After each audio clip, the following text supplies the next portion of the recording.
justice for all, justice under the law, justice Jamaica demand, right to life, right to liberty, justice, justice for all, justice under the law, justice the people demand, right to life and security. Oh, what a joy, oh, what a peace, how great this country could be, respecting your rights, respecting human rights.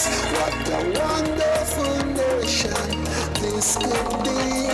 Out of many we are one in a Jamaica. Make it a better place for the boys and girls. Created equal by the creator.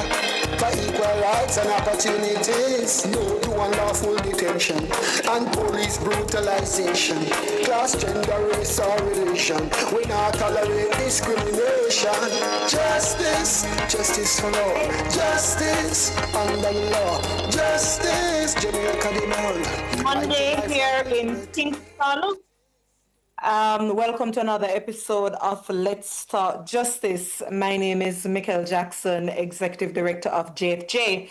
Now, we're doing the show remotely, and you would realize that we were missing off air for a few weeks because it's football season. And sorry to the fans, but happy for those who are following the show that we're back on today, because apparently there's a little bit of a break between the semifinals and the finals leading up to, I believe, next week. Not a football person, so I only keep up because I see people crashing out on social media when Brazil drop out and all kind of a thing. But anyway, we're always happy to have your company here with us on JFJ's show. All right, today's show is going to be a two-part one. We're going to be touching on some elements of the Integrity Commission Act and really breaking down some of the corruption penalties and offenses, if you will, that are within the IC legislation itself, as well as those that are under the Corruption Prevention Act. Several components of that legislation was actually repealed when the Integrity Commission Act came into effect in 2017 when it was passed, yes?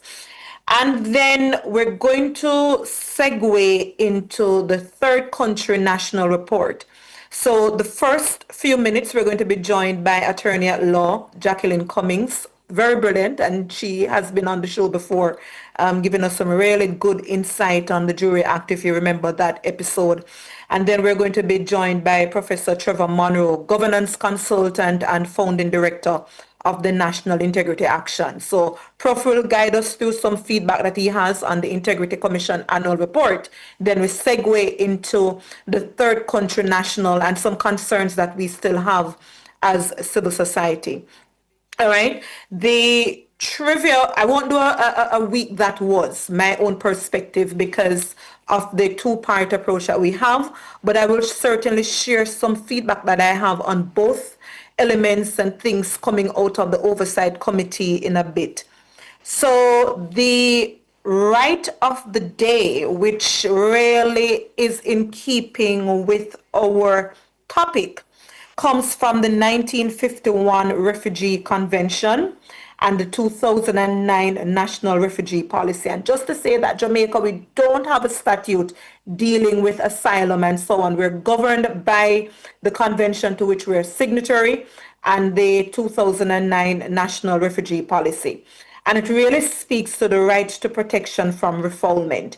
And this principle means that a person must not be returned to a country where their life or freedom would be threatened.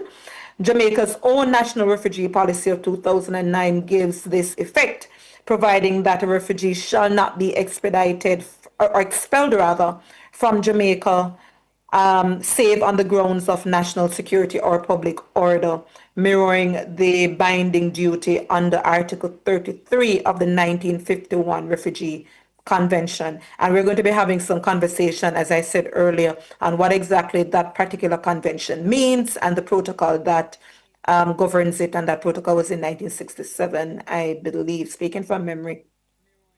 The trivia question for today is, what date did Jamaica ratify the 1951 Refugee Convention? What date did Jamaica ratify the 1951 Refugee Convention? That's our trivia question. Those who are watching us via the Nationwide YouTube chat, you can put your response there, and I believe it has been posted on Instagram as well, so you can answer there, and then you can win that, I think, $1,000 credit is what we have. All right. So is Miss Jacqueline Cummings on now?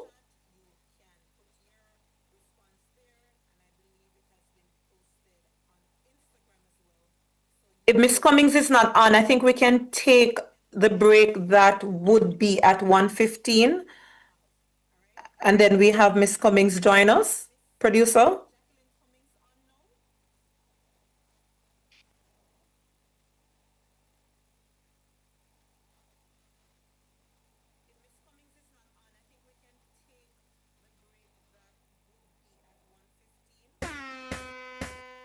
From the biggest tracks to the biggest energy, Nationwide keeps it moving.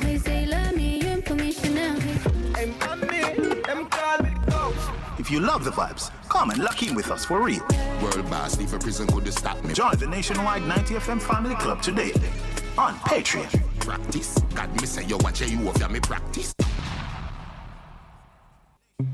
A voice you love returns home. This August, afternoons on Nationwide on air and online will never be the same.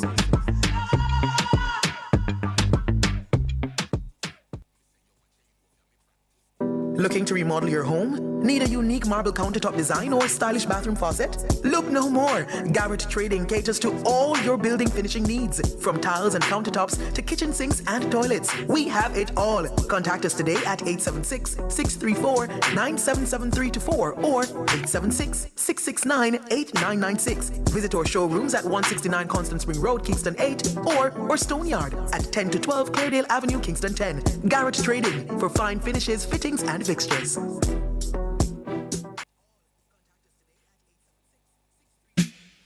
Turn up the heat with Hot Listing, Nationwide 90 FM's new on-air and online classifieds feature. If you have a car for sale, room for rent, or yard sale come up. If you look at work or need stuff. If you provide a service, make it a Hot Listing, Nationwide 90 FM's new on-air and online classified segment. Your listing plays again and again.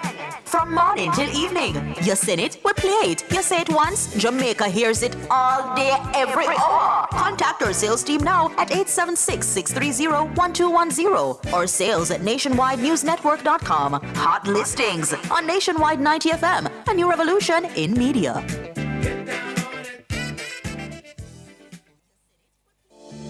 Attention all data protection enthusiasts. Tune in to Nationwide 90 FM every Tuesday at 8:20 a.m. and Thursday at 8:25 a.m. for Data Protection Matters. Join us as we delve into crucial topics that will keep you informed and compliant. Data Protection Matters is hosted by Chuck Cameron, founder of Design Privacy, your trusted partner in data protection. Don't miss out. That's every Tuesday morning at 8:20 and every Thursday at 8:25 a.m. Stay protected, stay informed with Nationwide 90 FM and Design Privacy.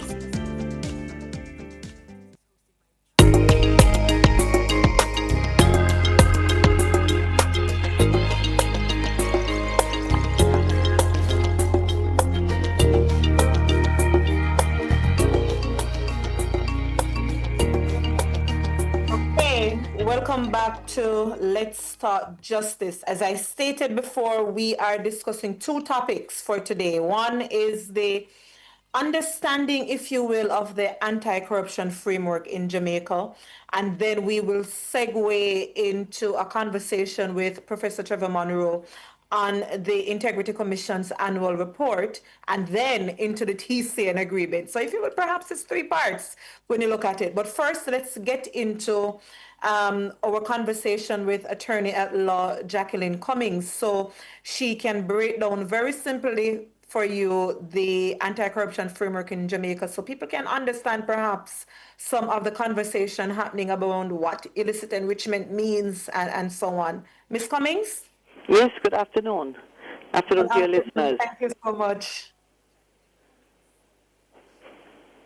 So, Ms. Cummings, if we can get straight into the conversation with you just explaining, an overview of, the legislation governing the anti-corruption framework, and then explaining for the listeners, the issues around illicit enrichment and perhaps what exactly that entails. So if you could just start out with the overarching framework for the listeners, please. Okay. Good afternoon, everyone. Corruption, by definition meaning, is doing a dishonest or an illegal act or fraudulent conduct. And it's usually due to a lack of integrity, an impairment of virtue, or an abuse of entrusted power for private gain. Now, Jamaica has a legislation called the Corruption Prevention Act, and the legislation that is the most recent is the 2000 Act. Now, that particular act gives a different definition to the word corruption, because it gives definition to, in addition to just dishonest or illegal or fraudulent acts, it defines what happens when a person commits an act of corruption. Section 14 defines when a public servant is a person employed to the government, police, soldier, teacher, nurse, doctor, working in ministries, in the various agencies like PICA or any government agency. All of those are public servants.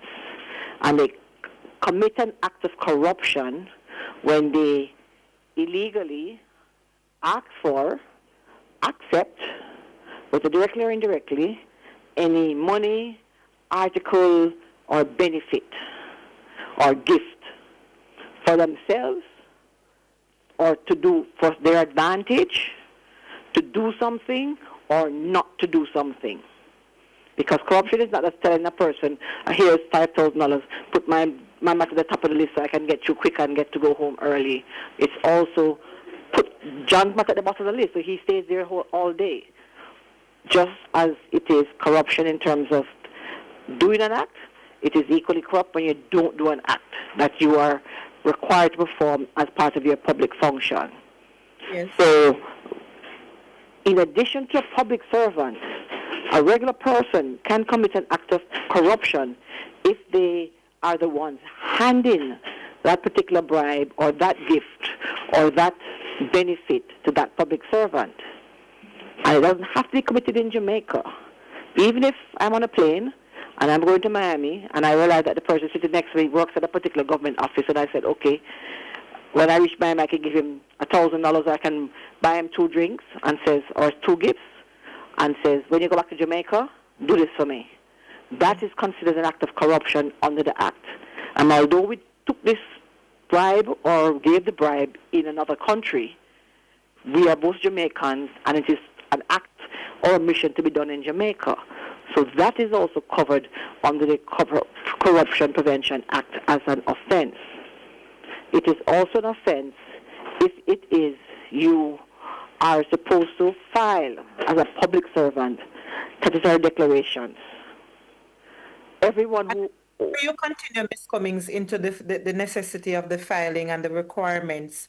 I'm happy you distinguished so people can understand it's not just parliamentarians or senior technocrats who are a part of the framework. It's all of us, but also all of the public servants, and by extension, the requirements into like family members and so on.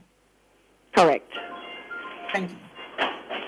So, there are other offenses under the Corruption Prevention Act, which, by definition, constitutes an act of corruption. And I must explain to people that something as simple as I go to a hospital, I want to be first in line, and I go and I pay a nurse or a porter some money to make sure that my relative goes through and gets through quicker than everybody else. That's corruption. Or I go to the hospital and I say to the person, let this person stay there and suffer some more. Make sure you don't look after him. That's corruption. So all of those acts are acts of corruption that people have to understand. So that the politicians. And when it says directly or indirectly, if I'm not the person doing it and I send John Brown to go and talk to Tom Stokes, to tell Mary Jane to do something or not to do something, all of us in that chain are acting corruptly. So although I'm not speaking to Mary Jane, John Brown and Tom Stokes are all part of that corruption escapade between myself and the final person. So even if it is taking place now, or to be taken, the benefit to be obtained in the future, it still constitutes corruption. You're trying to gain a benefit for yourself for either doing your job or not doing your job. If your job is to hand out tickets for first come, first serve, and you reserve tickets to your friends until they come later and they come late last, and you put them and give them tickets to go first, and you collect money from them, that's corruption. It might seem slight to most Jamaicans, but that is in fact corruption.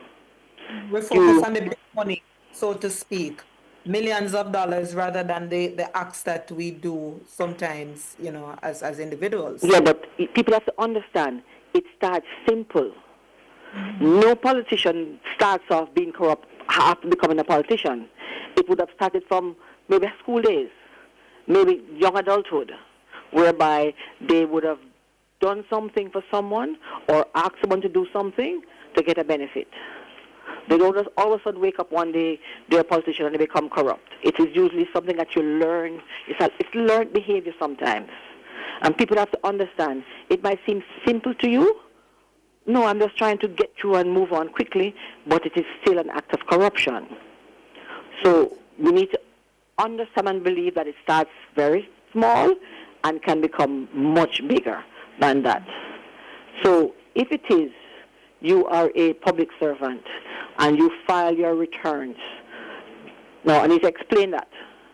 Every public servant must file with the Integrity Commission a report to say, this is what I own, how many cars I own, how many houses I own, how many other assets I own, how much money is in my bank account every year. Yes. And if 1 year your total asset is $10 and the next year your total asset is $100, you have to explain how you go from $10 to $100 in the space of a year. And you could say, I won the lottery. I won a cash plot. I did a big investment and the investment paid off. All of those are proof that your income increased from $10 a year to $100 or your assets increased. If you fail to show that, that's an act of corruption. If you can't account for it, it's unjust enrichment. And you have to show how come you move from $10 to $100. Yes. That is considered an act of corruption. So all of these things are now part of what the legislation says constitute corruption, and a person can be charged under the Corruption Prevention Act of 2000 for such an offense. And just to put in context, Ms. Cummings, I'm not sure if you have the information readily available in terms of the term of imprisonment and possible fine that one could be subject to for illicit enrichment. So people really understand the seriousness of what we're talking about. All right. So the normal fines in the Corruption Prevention Act, let me find the unjust enrichment part. But the normal fines is like $1 million and 2 years imprisonment. Let me see if I can find the exact amount for... And it's somewhere as well, but when you ask for the info under pressure, and I can't find it myself. And listeners, I hope we're paying attention, because sometimes when we hear these things in media, we say, but it's just a little thing. The Integrity Commission is just being a nuisance, as I've seen some comments, are unfairly, persecuting, I see is the language being used. But perhaps if there's an understanding of the seriousness of the offenses, one would appreciate, even if you disagree with calls being made, but at least you can appreciate why some calls are coming. Ms. Cummings, you have your hand on it now?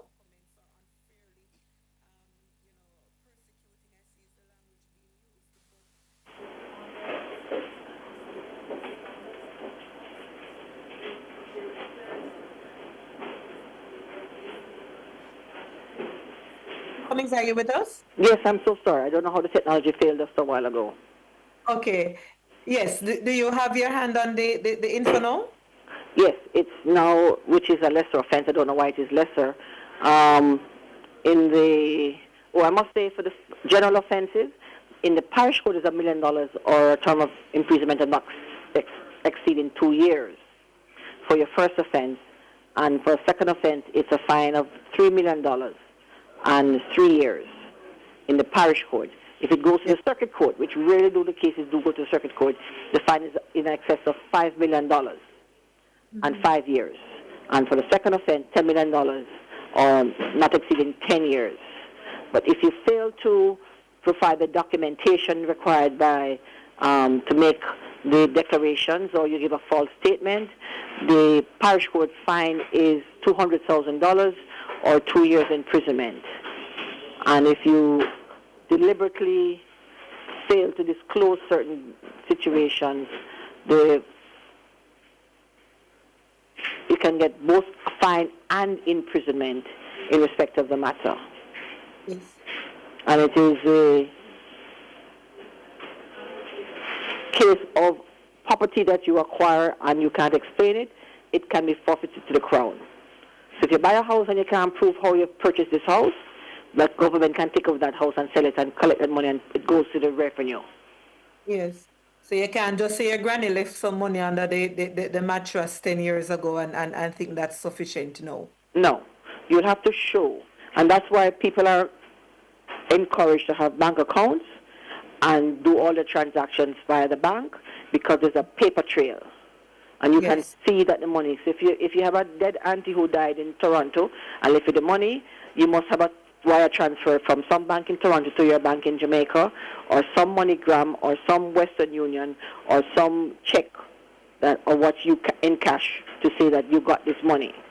So that paper trail is your best evidence to prove to any inquiry or commission or commissioner how you obtained your asset. Thank you so much, Ms. Cummings. Any final word as we close out with our interview with you? Encouragement, anything to our listeners as they were hearing all the information you were providing earlier? One thing I must say, though, if you ask someone to do something, not to give them a benefit or not to give them a reward, there's no corruption. So police stop you on the road, he's going to give you a ticket, and I said, officer, beg your oblige. And he said, all right, go on. There's no corruption there.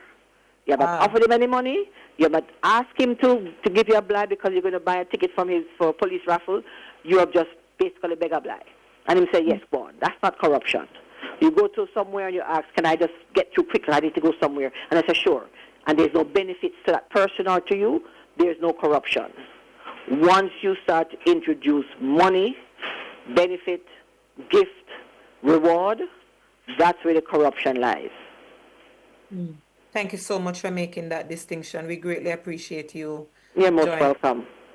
And have a good day. You too now, and to all of your listeners. That was attorney Jacqueline Cummings, who really provided a good insight so we can appreciate, the different legislative framework that we have governing acts of corruption in Jamaica.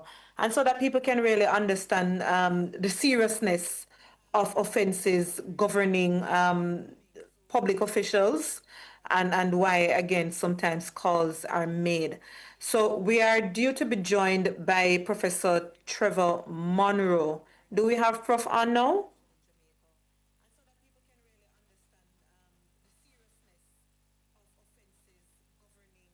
While we get Prof on the phone, I believe it was last week we saw where the Integrity Commission's annual report was tabled, and there were several, what you would say now, pieces of information within it, and at times the media would focus on some glaring bits. For example, the issue of how many persons are being investigated for illicit enrichment.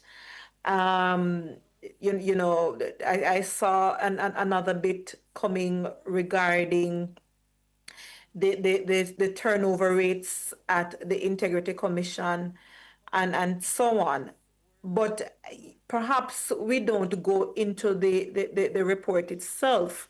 But I wanted to ask Prof as he comes on, if he has a view on a recommendation that was made by Member of Parliament and Cabinet Member Matthew Samuda with responsibility for environment on the statutory declarations that are currently reviewed by the IC being removed from the IC and that responsibility being given to the Financial Investigation Division. That was one recommendation.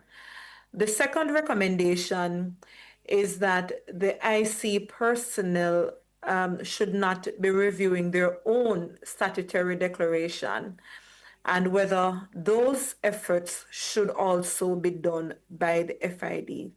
And before I ask Prof to give his input, let me say this. I think there is value in having the Auditor General reviewing the statutory filings of the IC personnel, notwithstanding the structure of the IC where you have the directors operating in silos and so on, where there is almost like a Chinese wall between the different departments. I do think there is value in that, but not for the FID. The FID is still under executive control, and I think that's a very bad idea that ought to be rejected. But the bigger piece about the statutory declarations being reviewed by the FID, again, should be rejected, because as well-intended as Minister Samuda may be, you know, how can one support the recommendation of the statutory declarations being removed from a commission of parliament to an executive body that is under ministerial control? Prof, I'm not sure if you had the chance to listen to those recommendations. Sure. And if absolutely. You haven't. Thank you for having me, Mikel. First of all, I couldn't agree with you more. I would put it as exactly as you have. To remove the review of statutory declarations from an independent commission that has proven its value, against which it has not had significant complaints, its predecessor, the Parliament Integrity of Members Commission, and the subsequent IC, which we now have. We've done that for 50 years. And under successive prime ministers, Manley, Seago, Patterson, Simpson-Miller, Prime Minister Bruce Golding, and subsequently, of course, Prime Minister Holness in the first administration at 2016 to 2020. And it has worked. If it ain't broke, don't fix it, especially if you're going to fix it by moving the review from an independent commission chosen in a way that would guarantee its independence, with 4 former senior judges being a part of the commission that overlooks the Directorate of Information, to a department that's under executive control in the Ministry of Finance. Completely unacceptable, and I don't at all impute any motive to Minister Seago. Minister Samuda. Yes. Pardon me. But it's certainly not what would strengthen the commission, which is what we all want to see. Well, we have to take the break, but when we pick up, I want to probe the suggestion where Minister Samuda mentioned, for example, that some oversight committee members may not want to speak publicly and others may not want to serve, because here it is that they are providing oversight of the body that is ultimately providing oversight of them. So I want to probe that little one a little with you and get your thoughts on it, but we take the break.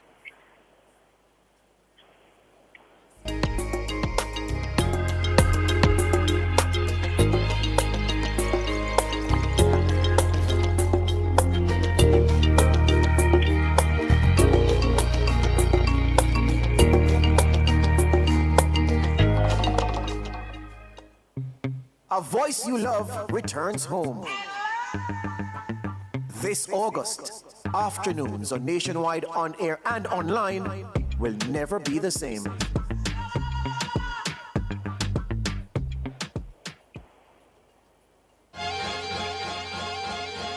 If you love the vibes, the laughs, and the real talk, then you're one of us. Don't just listen, belong. Join the Nationwide 90 FM Family Club on Patreon. A voice, a personality you love returns to Nationwide this August. Afternoons on air and online at Nationwide will never be the same.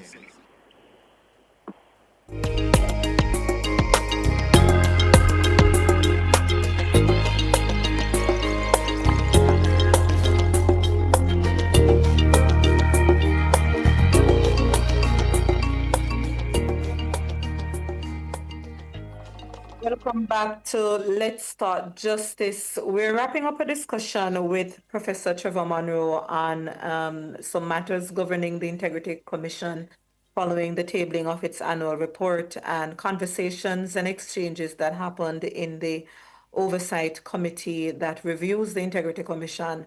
And Prof, before the break, I was asking about a comment and an intervention offered by Minister Samuda that suggested that members of the Oversight Committee, and perhaps past and current, may not be willing to speak publicly, or others may not be willing to speak publicly, that there may be some hesitation, if you will, in serving on that committee, given the Integrity Commission is giving oversight of the committee that is giving oversight of the Integrity Commission.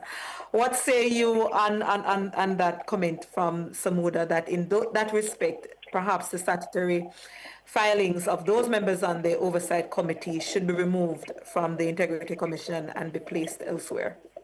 I'm very, very surprised. I mean, I know Minister Samuda well, and most members of the committee, and unless there's evidence that would convince me otherwise, I can't see how any of those individuals would be afraid or reluctant to propose what they believe to be correct because of fear of unfair treatment from the Integrity Commission. And secondly, I don't see how, unless there's evidence that the Integrity Commission could be impugned on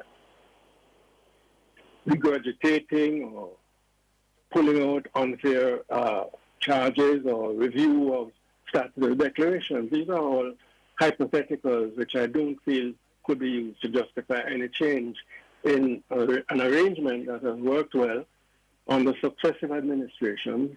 We don't need to roll back any of what has worked. We need to look to see how we can strengthen rather than weaken. May I say one other thing on the Integrity Commission report, which I believe is extremely important and has not attracted sufficient comment. And that is, despite the belligerence, the criticisms, some of which may well be justified, of the Integrity Commission's methodology, and the overall intent of some to weaken the Commission, it is important to note that the public of Jamaica each year, and the numbers are in the report, have increased the number of reports to the Integrity Commission, the number of complaints from 168 in 2022-23, 172 in 2023-24, 204 in 24-25, 227 in 2025-26. And I want to bring those numbers to notice to encourage the public to continue to come forward and not keep quiet in respect of matters that they believe are justifiably brought to the attention of the Integrity Commission. So those who are saying, look, forget the ASC, it's partisan, it's political, it's clearly not working in terms of intimidating or suppressing reports from the public. And I think that's important to note and to encourage people to continue to coming forward. Yes, Prof. And, you know, if I may offer my own thoughts watching the Oversight Committee and a little bit of a concern I have. The Oversight Committee is intended to meet with the Integrity Commission, discuss matters operationally affecting the Commission or any other major issues that may arise of concern. But what I find recently, outside of the short, persecute or prosecute, not persecute kind of quips, is, as you correctly outlined, proposals that would weaken the commission. And then I wonder to myself, what is the status of the Joint Select Committee that was established to review the Integrity Commission Act and the Protected Disclosure Act, which is the whistleblower law? And we haven't gotten a Joint Select Committee recommendation report. You have the Corruption Prevention Act itself being asked of the courts to strike it down as unconstitutional, and then the Oversight Committee doing and making comments that would otherwise be within the purview of the Joint Select Committee, to which we have no update.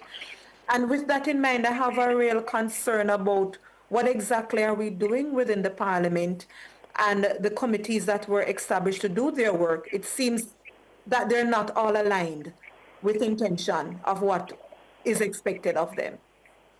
I agree with you on that, Michael.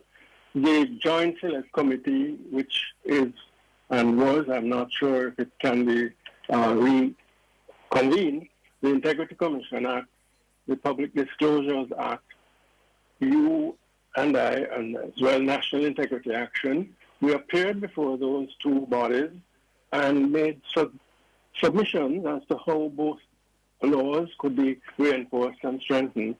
And there were others who had other submissions, and there has been no report. So I would love to urge that those two committees reviewing the structures and content of the bills or the laws report as a matter of expedition. We would not like a situation where, and this would be worse than 2011, where the Access to Information Act was reviewed by a Joint Select Committee. That Joint Select Committee published its report as to how the Access to Information Act may be strengthened, and we're now in 2026, and none of the recommendations have been actually implemented. In these two cases you mentioned, we haven't even gotten the report yet, and this must be a matter of concern, and the parliamentary leadership should attend to the fact that Joint Select Committees do need to report, and the reports need to be debated and accepted where appropriate, modified where or rejected as the case may be.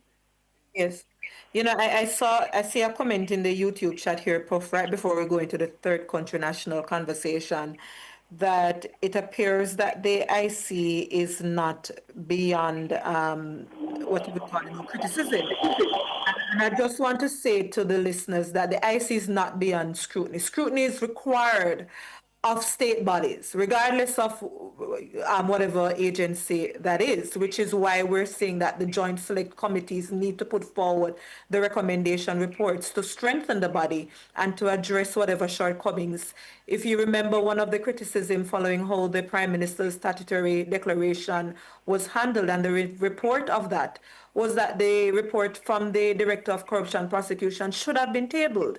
And you see now wherein the IC is tabling both the investigator's report and the Director of Corruption Prosecution report. I do think the Integrity Commission needs to have quarterly media briefings. I don't think any agency, and I've said this publicly, whether JCF or otherwise, should go to media entities alone. You can do reports or interviews if requested of you, but I think the media briefing should come from the agency head, supported by their senior staff members for accountability. And every agency should have an annual report.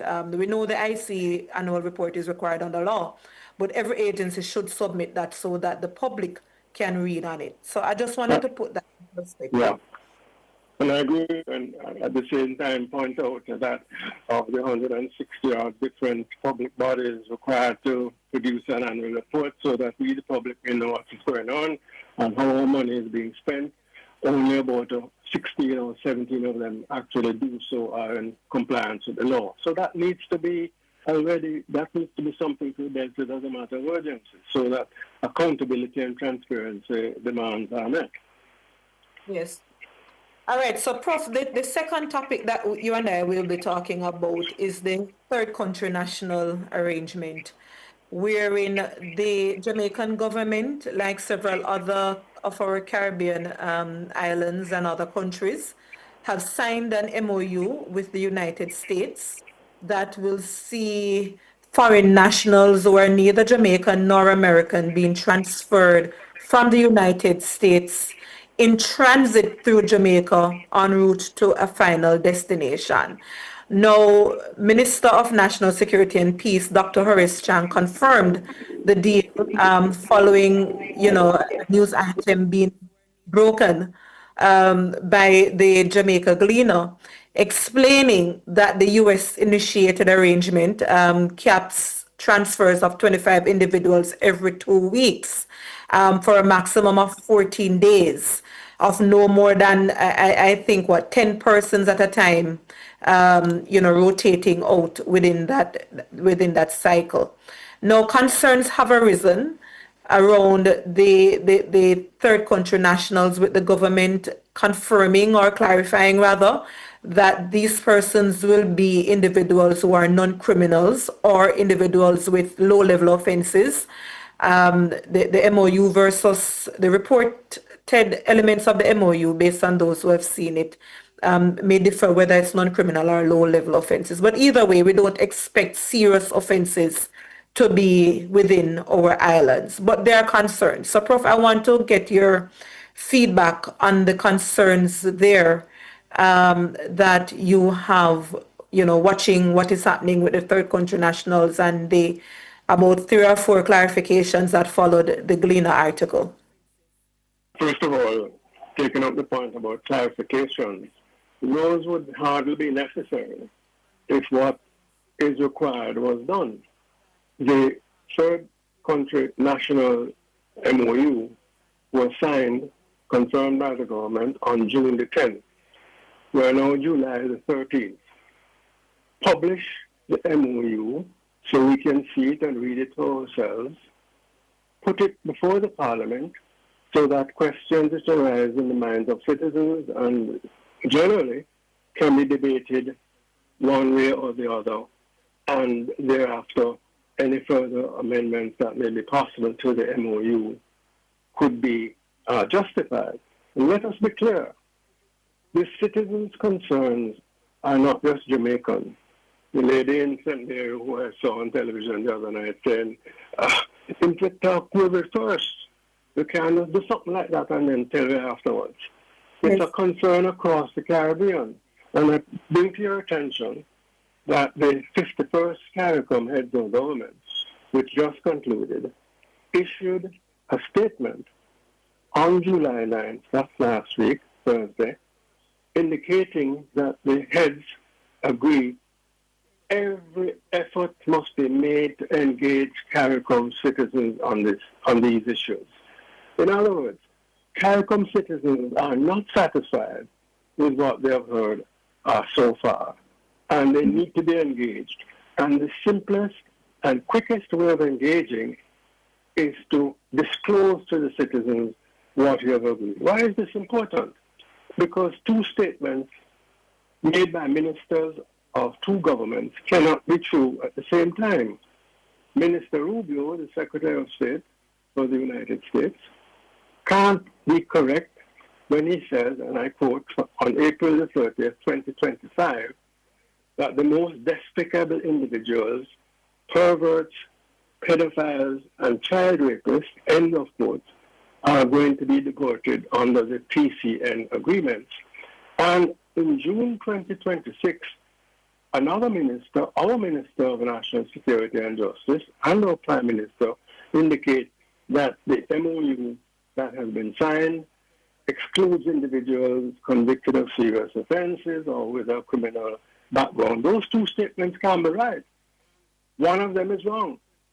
And for us to get a better idea of who is right and who is wrong so that we may allay our fears, publish the MOU, and I say this from a governance point of view, Michael. Prime Minister himself, our Prime Minister, Holiness, recognizes and has stated repeatedly, and the one that sticks in my mind is the March 3rd, 2016 statements, where Prime Minister said, there is no doubt that significant numbers of Jamaicans have lost hope, lost trust in our system. Jamaican people want to see action building trust. End of quotes. Jamaican people want to see action in building trust. End of quotes. One of the most important actions is to follow what our Constitution says, acknowledge our right to seek information by giving us the information, so long as it is not excludable on the grounds of sustaining our democracy or strengthening it, and follow our Access to Information Act, which gives us a general right to know what is going on. So I really want us, if we can, and I'm happy that you and Nationwide are sustaining conversation on the TCN. Otherwise, some may hope that it will be a 9-day wonder.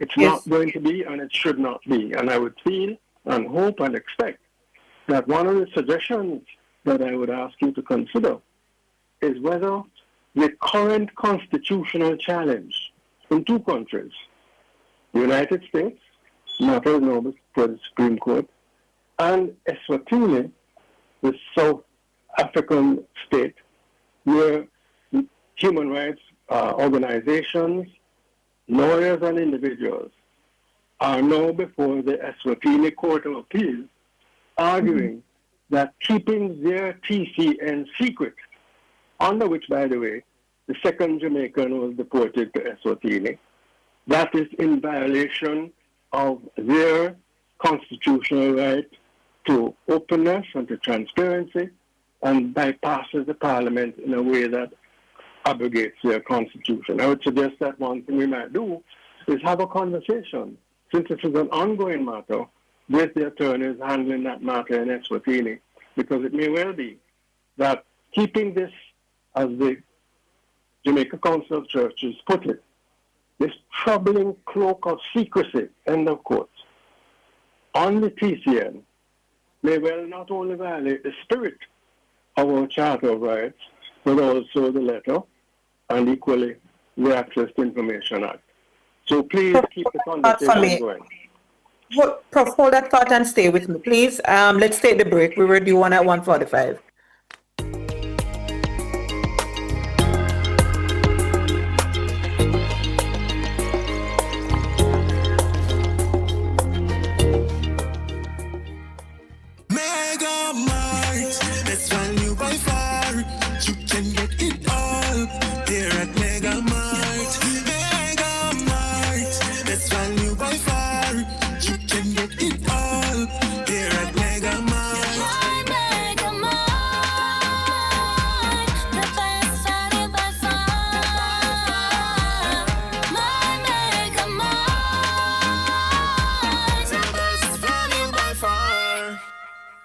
A voice you love returns home. I gotta tell ya. This August, afternoons on Nationwide on air and online will never be the same.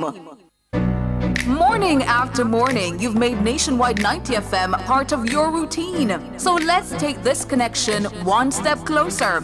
Join the Nationwide 90 FM Family Club and be part of it officially on Patreon. Family. Family.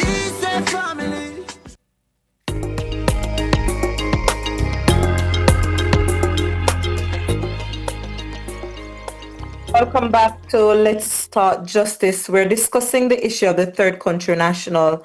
And Prof, if I could offer an explanation to the listeners, there are different categories of third country nationals who can be subject to the rather dubious legal situation that is currently happening in the United States.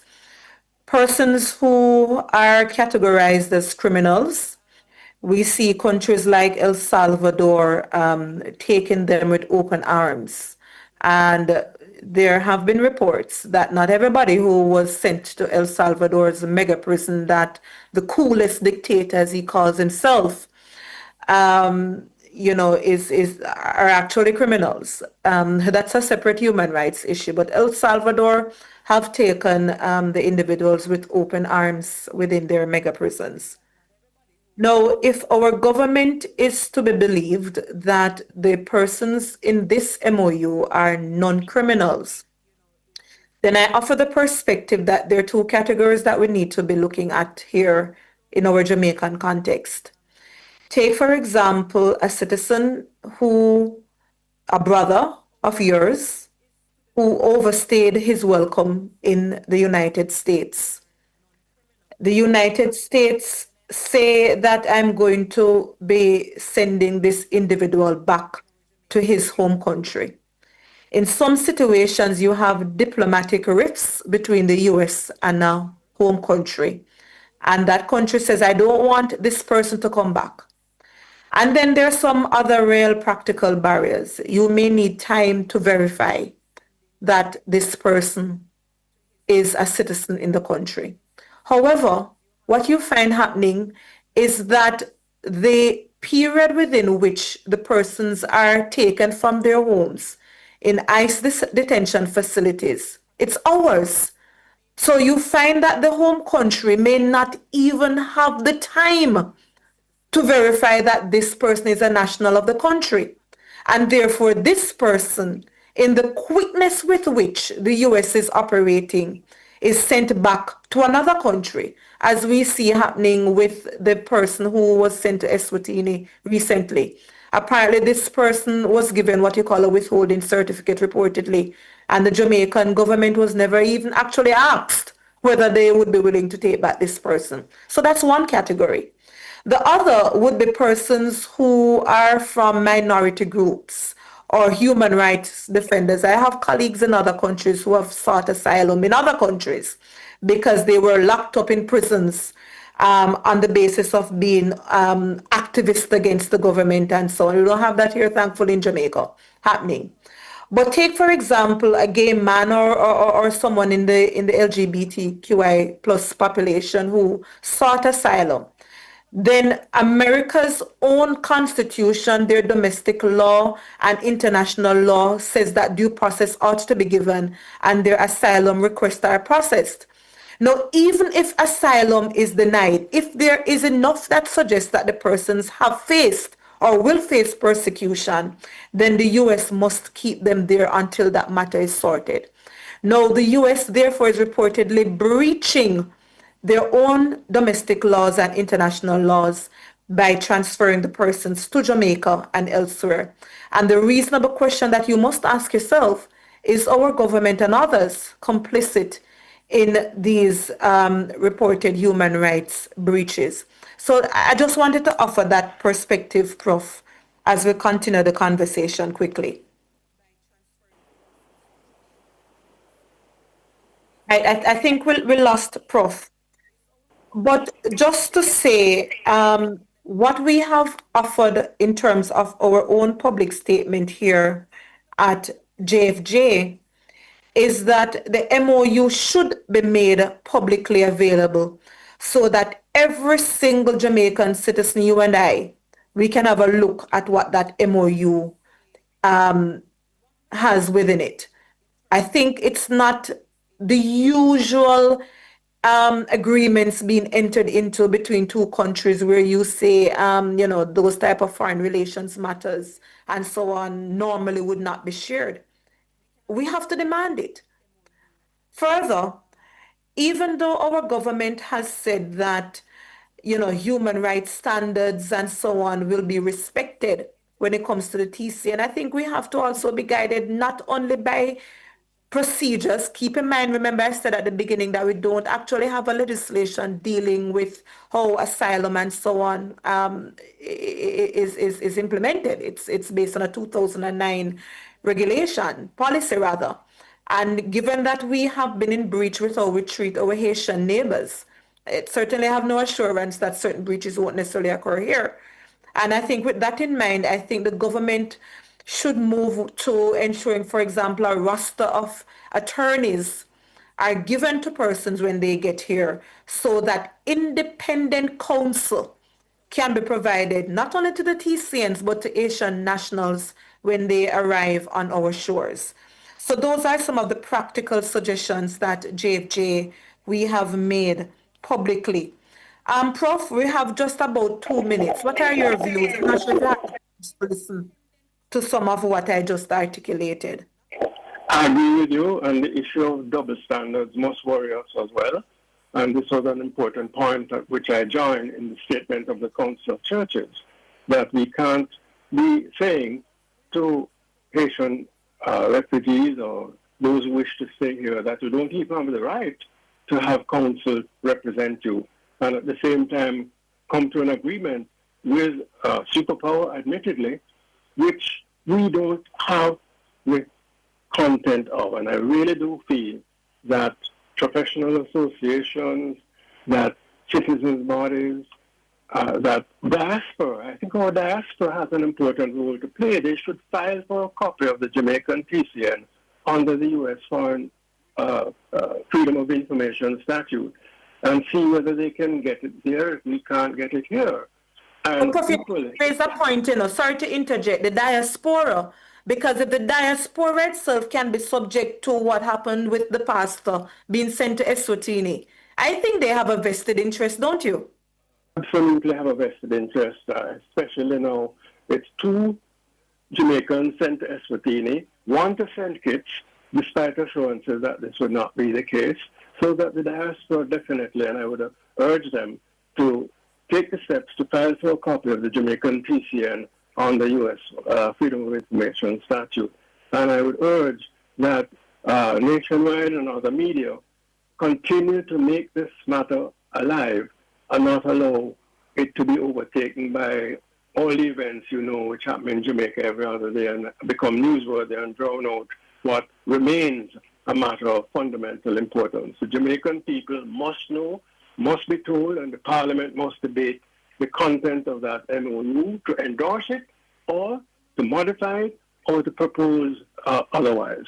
And that's what I would urge at this point. Yes, thank you so much, Prof. We appreciate you joining us, and we will talk and keep in touch, yes? Another thing, if I may, going back to the Integrity Commission report and the discussion which was so helpful on illicit enrichment. This is not only an offense under Jamaican legislation, it's one of our obligations under international agreements, the United Nations Convention Against Corruption, the Inter-American Convention Against Corruption, both of which we are party to, which urges countries to have illicit enrichment as part of their legislative framework to fight against grand corruption. Yes, thank you so much, Professor Monroe. Listeners, we have to leave it there, but to indicate 2 things, again, I really urge you to join the call to having that MOU made public. It's important that even if some take the view that given the geopolitical realities, our government can't stand up, so to speak, I think it's important that we ensure that the strongest human rights safeguards are in place. And the only way to ensure that as a people is knowing what exactly we signed on to. All right. So the trivia answer was 1964 for when we signed the 1951 convention. And the winner of that trivia is Anissa Merchant. I think it's the first time I'm hearing Miss Merchant's name winning. So congrats. She responded in the YouTube chat. And Miss Merchant, you can contact 2397583, 2397583. I think I have the number correct. Please reach out and you can claim your prize there. Again, thank you so much for joining the Let's Start Justice program. I think we will be back next week because the final World Cup thingy happening, I think, on the Tuesday. Not so sure, but it will not affect our Monday program, I believe. So see you next week, and we will talk more following Miss Kitty return that we will be on Fridays going forward, but we'll talk more on that. We're out of time. Have a great week. My name is Michael Jackson, Executive Director of JFJ. Jamaicans, for justice, the people's champion, champion. Justice, justice for all. Justice under the law. Justice, Jamaica demand. Right to life, right to liberty. Out of many, we are one in a Jamaica. Make it a better place for the boys and girls. Created equal by the creator.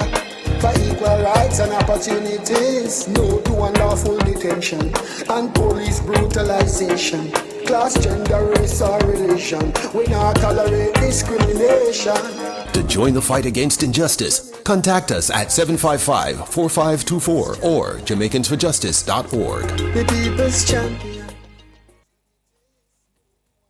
Hurricane Melissa tested us, but Jamaica rises together. Visit supportjamaica.gov.jm to report damage, request help, or donate. Together, we will rebuild stronger. The time by the Office of the Prime Minister is 1 minute after 2. A voice, a personality you love returns to Nation